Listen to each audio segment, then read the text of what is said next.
महागणेश पञ्चरत्नमादरेण योऽन्वहं प्रजल्पति प्रभातके हृदि स्मरन् गणेश्वरम् अरोगतामदोषतां सुसाहितिं सुपुत्रतां समाहितायुरष्टभूतिमभ्युपैति सोच्चिरात्।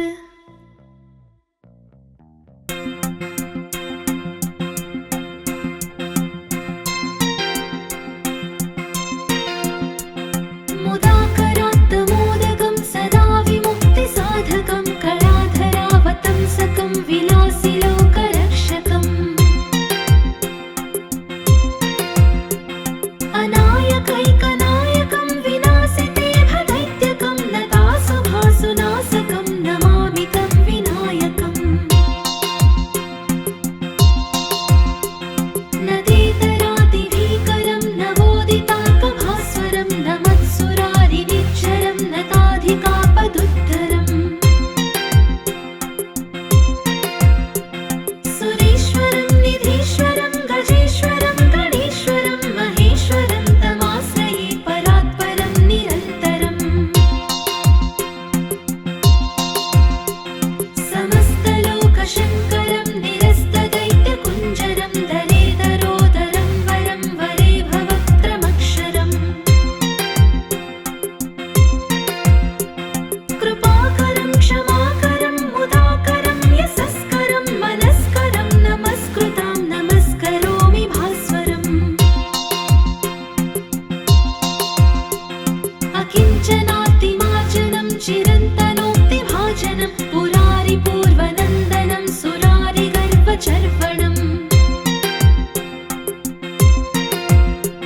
प्रपञ्चनाशभीषणं धनञ्जयादिभूषणं कपोलदानवारणं भजे पुराणवारणम्। नितान्तकान्तदन्तकान्तिमन्तकान्तकात्मजम् अचिन्त्यरूपमन्तहीनमन्तरायकृन्तनम् हृदन्तरे निरन्तरं वसन्तमेव योगिनां तमेकदन्तमेव तं विचिन्तयामि सन्ततम्।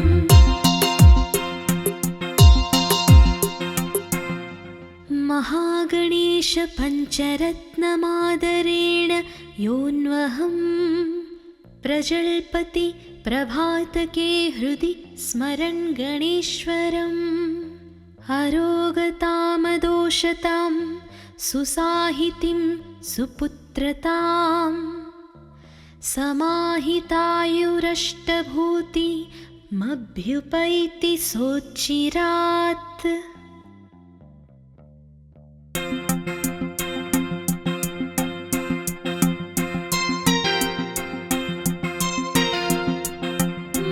मुदाकरात्तमोदकं सदा विमुक्तिसाधकं कलाधरावतंसकं विलासिलोकरक्षकम्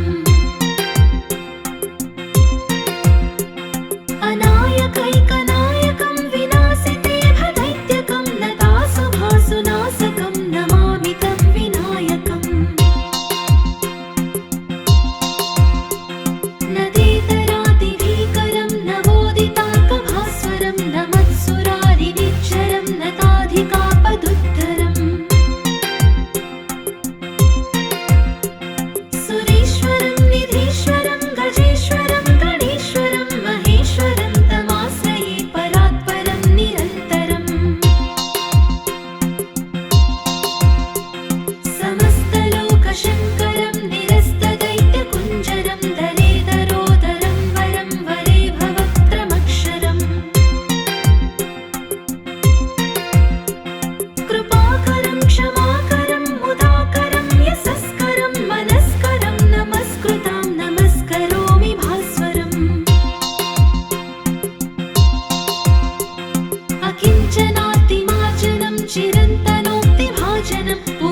महागणेशपञ्चरत्नमादरेण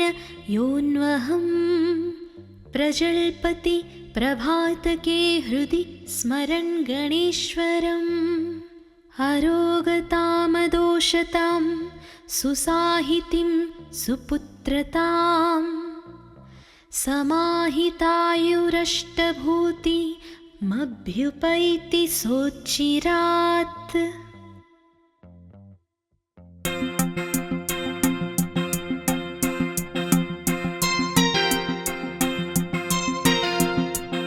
मुदाकरात्तमोदकं सदा विमुक्तिसाधकं कलाधरावतंसकं विलासिलोकरक्षकम् अनायकैकनायकं विनाशितेभदैत्यकं नतासुभासुनाशकं नमामि तं विनायकम् नदेतरातिभीकरं नवोदितार्कभास्वरं नमत्सुरारिनिच्चरं नताधिकापदुद्धरम् सुरेश्वरं निधीश्वरं गजेश्वरं गणेश्वरं महेश्वरं तमाश्रये परात्परं निरन्तरम् समस्तलोकशङ्करं निरस्तदैत्यकुञ्जरं दलेदरोदरं वरं वरे भवक्त्रमक्षरम् कृपाकरं क्षमाकरं मुदाकरं यशस्करं मनस्करं नमस्कृतां नमस्करोमि भास्वरम् अकिञ्चनातिमार्जनं चिरन्तनोक्तिभाजनं पुरारिपूर्वनन्दनं सुरारिगर्वचर्वणम् प्रपञ्चनाशभीषणं धनञ्जयादिभूषणं कपोलदानवारणं भजे पुराणवारणम् नितान्तकान्तदन्तकान्तिमन्तकान्तकात्मजम् अचिन्त्यरूपमन्तहीनमन्तराय कृन्तनम् हृदन्तरे निरन्तरं वसन्तमेव योगिनां तमेकदन्तमेव तं विचिन्तयामि सन्ततम्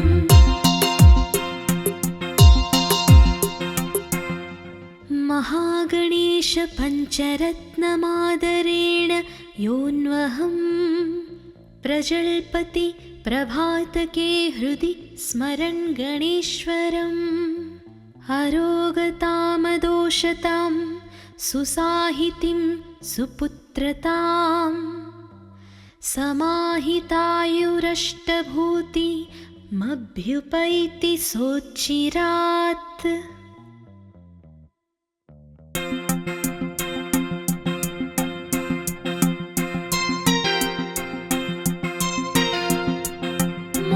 मुदाकरात्तमोदकं सदा विमुक्तिसाधकं कलाधरावतंसकं विलासिलोकरक्षकम्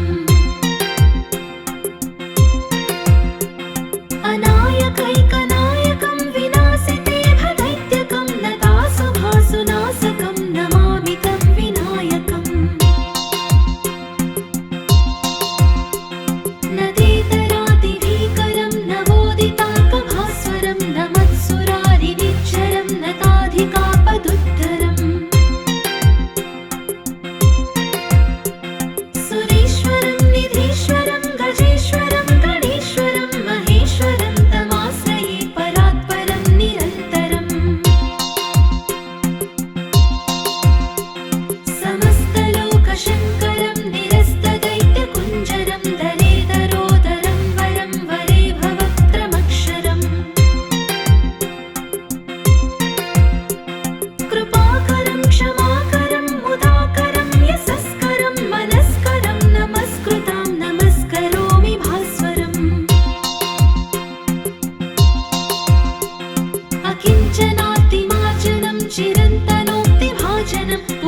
महागणेशपञ्चरत्नमादरेण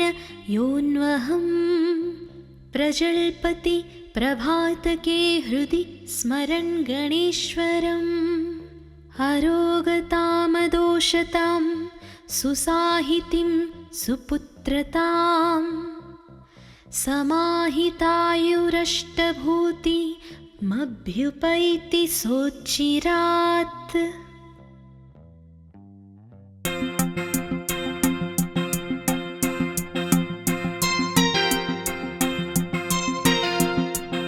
मुदाकरात्तमोदकं सदा विमुक्तिसाधकं कलाधरावतंसकं विलासिलोकरक्षकम्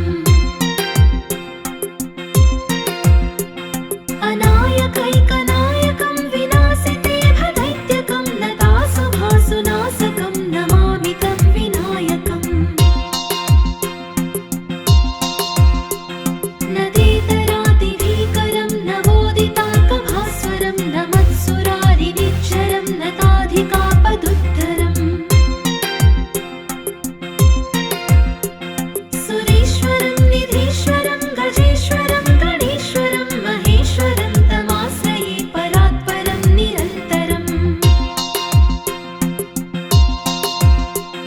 समस्तलोकशङ्करं निरस्तदैत्यकुञ्जरं दलेदरोदरं वरं वरे भवक्त्रमक्षरम् कृपाकरं क्षमाकरं मुदाकरं यशस्करं मनस्करं नमस्कृतां नमस्करोमि भास्वरम् अकिञ्चनातिमार्जनं चिरन्तनोक्तिभाजनं पुरारिपूर्वनन्दनं सुरारिगर्वचर्वणम् प्रपञ्चनाशभीषणं धनञ्जयादिभूषणं कपोलदानवारणं भजे पुराणवारणम् नितान्तकान्तदन्तकान्तिमन्तकान्तकात्मजम् अचिन्त्यरूपमन्तहीनमन्तराय कृन्तनम् हृदन्तरे निरन्तरं वसन्तमेव योगिनां तमेकदन्तमेव तं विचिन्तयामि सन्ततम्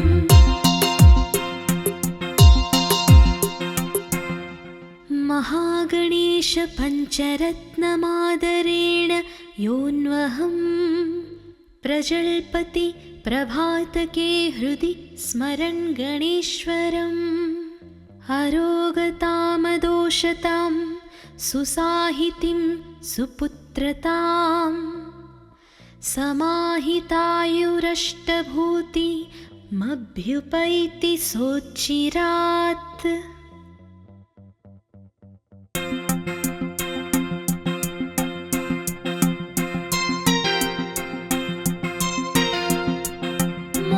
मुदाकरात्तमोदकं सदा विमुक्तिसाधकं कलाधरावतंसकं विलासिलोकरक्षकम् अनायकैकनायकं विनाशिते भदैत्यकं नतासुभासुनाशकं नमामि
अचिन्त्यरूपमन्तहीनमन्तराय कृन्तनम् हृदन्तरे निरन्तरं वसन्तमेव योगिनां तमेकदन्तमेव तं विचिन्तयामि सन्ततम्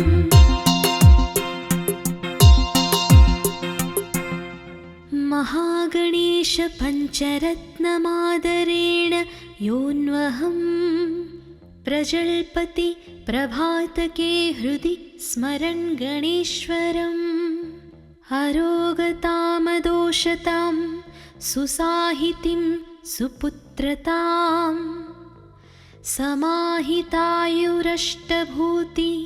समाहितायुरष्टभूतिमभ्युपैति सोच्चिरात्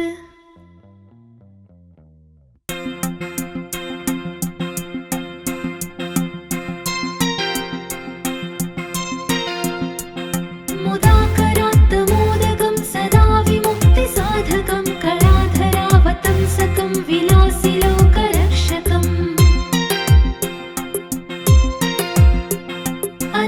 अनायकैकनायकं विनाशिते भदैत्यकं नतासुभासुनाशकं नमामि तं विनायकम् नदेतरातिभीकरं नवोदितार्कभास्वरं नमत्सुरारिनिच्चरं नताधिकापदुद्धरम् सुरेश्वरं निधीश्वरं गजेश्वरं गणेश्वरं महेश्वरं तमाश्रये परात्परं निरन्तरम् समस्तलोकशङ्करं निरस्तदैत्यकुञ्जरं दरेदरोदरं वरं वरे भवक्त्रमक्षरम्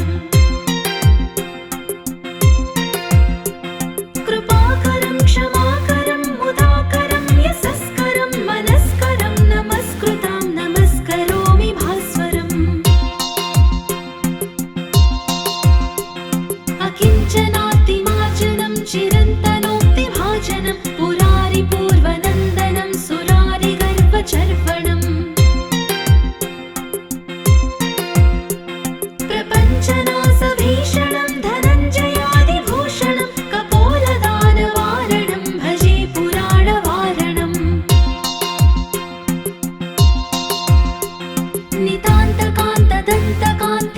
नितान्तकान्तदन्तकान्तिमन्तकान्तकात्मजम् अचिन्त्यरूपमन्तहीनमन्तराय कृन्तनम् हृदन्तरे निरन्तरं वसन्तमेव योगिनां तमेकदन्तमेव तं विचिन्तयामि सन्ततम्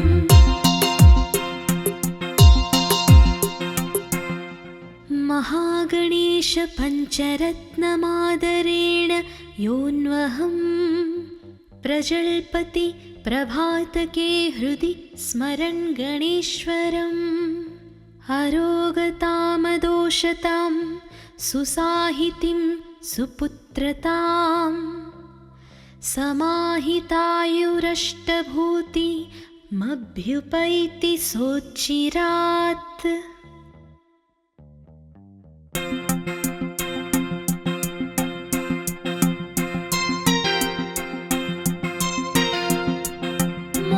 मुदाकरात्तमोदकं सदा विमुक्तिसाधकं कलाधरावतंसकं विलासिलोकरक्षकम् अनायकैकनायकं विनाशिते भदैत्यकं नतासुभासुनाशकं नमामि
महागणेश पञ्चरत्नमादरेण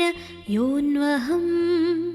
प्रजल्पति प्रभातके हृदि स्मरन् गणेश्वरम् अरोगतामदोषतां सुसाहितिं सुपुत्रताम् समाहितायुरष्टभूतिमभ्युपैति सोच्चिरात्।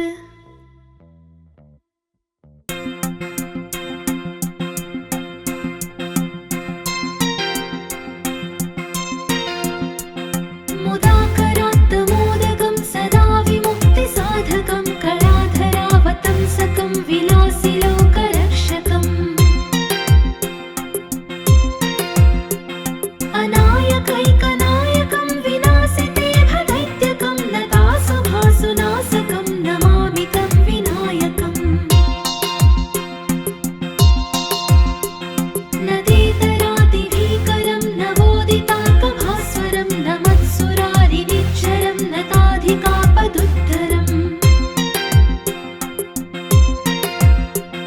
सुरेश्वरं निधीश्वरं गजेश्वरं गणेश्वरं महेश्वरं तमाश्रये परात्परं निरन्तरम् समस्तलोकशङ्करं निरस्तदैत्यकुञ्जरं दरेदरोदरं वरं वरे भवक्त्रमक्षरम्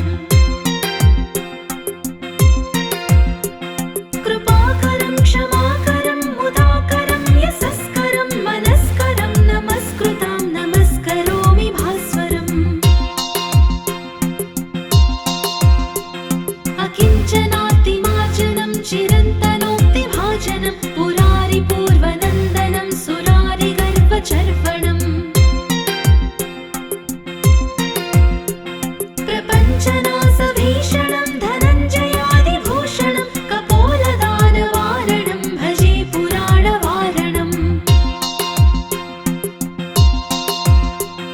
नितान्तकान्तदन्तकान्तिमन्तकान्तकात्मजम् अचिन्त्यरूपमन्तहीनमन्तराय कृन्तनम्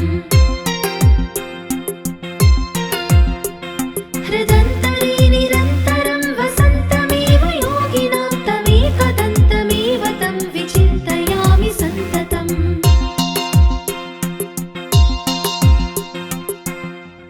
महागणेश पञ्चरत्नमादरेण योऽन्वहं प्रजल्पति प्रभातके हृदि स्मरन् गणेश्वरम् अरोगतामदोषतां सुसाहितिं सुपुत्रताम् समाहितायुरष्टभूतिमभ्युपैति सोच्चिरात्।